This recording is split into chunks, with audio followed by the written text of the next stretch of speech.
Hi Fossil Ridge. I thought I'd take a few minutes to show you how to access the shared calendar for the library. You should have received a message from me in your Outlook that has a calendar sharing request or invitation. There's actually not anything you need to do to accept the invitation. I'm sorry for the poor wording. I didn't mean to cause confusion. But when you open the message in the upper left-hand corner, you'll see a button that says Open this calendar.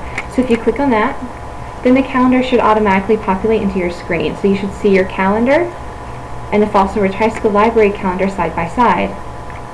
If you've already opened the message, then when you're in your Outlook, and you click on your calendar button, underneath your My Calendars, you'll probably just see your own that says calendar, or if you've renamed it or created another calendar, then it will be there.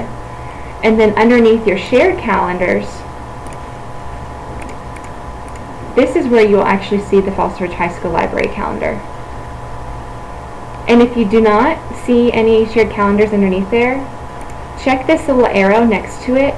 If it's white and if it's pointing to the right, then it's not expanded. So to expand your list of shared calendars, you're just going to click on that button and then they should all appear below.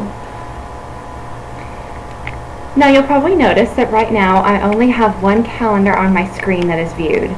When you look underneath My Calendars and Shared Calendars, you have the little checkmark boxes. When there's a checkmark in the box, that means that that's the current calendar view that you see. If you select more than one, it's going to split your screen so that you can see both. So right now I have the Fossil Ridge Library calendar and my calendar up. To request a meeting or to hold an event or to bring a class down, what you're going to do is make sure you have the Fossil Ridge High School Library calendar selected, and only that one selected. Then, now that I have Fossil Ridge Library selected, at the top left, we're going to use the meeting feature. And the reason why we're going to use a new meeting is so that you can invite me as an attendee, so that I receive notice that you are requesting to use the library and that you have signed up for a time. If you use new appointment, I won't necessarily see it automatically unless I browse through the calendar each day to see if there's any new additions. So let's use new meeting, and you're going to send an invitation to me, Wilson Youngblood, and then underneath subject, let's go ahead and use last name, your last name,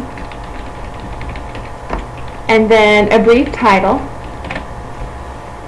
So it might be orientation, it might be research project, it might be computer research.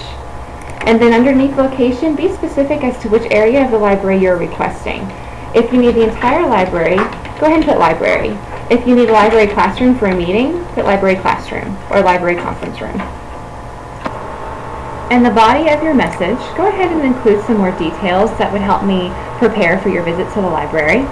So if you are coming in for research, for example, and you know that you need your kids to have access to the computer banks, go ahead and say, you know, need computers for research, and let me know the number 30, or if you can divide your class in half and have half of them working on print sources and half of them working on computers.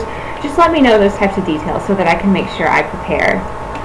If there is a specific topic or inquiry that your students are exploring, I'd love to know some of those details too, so I can help to support that. But usually if you're requesting to come in for research, then I'll probably go ahead and contact you so I can see how I can help support your students in whatever project they are working on anyway. Underneath the time, be sure that you change the time from the default. It's going to default to that current day, so be sure that you select the right day and the right time. One thing that I sometimes do is I will get a little zealous in my scrolling and I'll end up somewhere in the PMs. And I'm sorry, but I won't be here at 9:30 p.m. So make sure you choose AM or PM. And then just click send.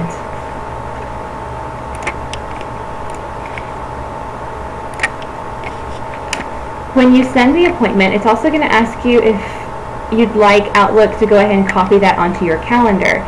That's a nice feature so that it will appear on both the Fossil Ridge Library calendar and on your personal calendar so that you don't have to go back and add it yourself. So I would go ahead and accept that. So now you should see, if I'm just underneath the Fossil Ridge Library calendar, you should see your appointment appear. And if you need to edit it, if you need to change it, you just open that appointment again And then you would, if you need to change the date, for example, then make sure you click Send Update so that it populates on the computer, and it also sends me a notice so that I know that you needed to change that date.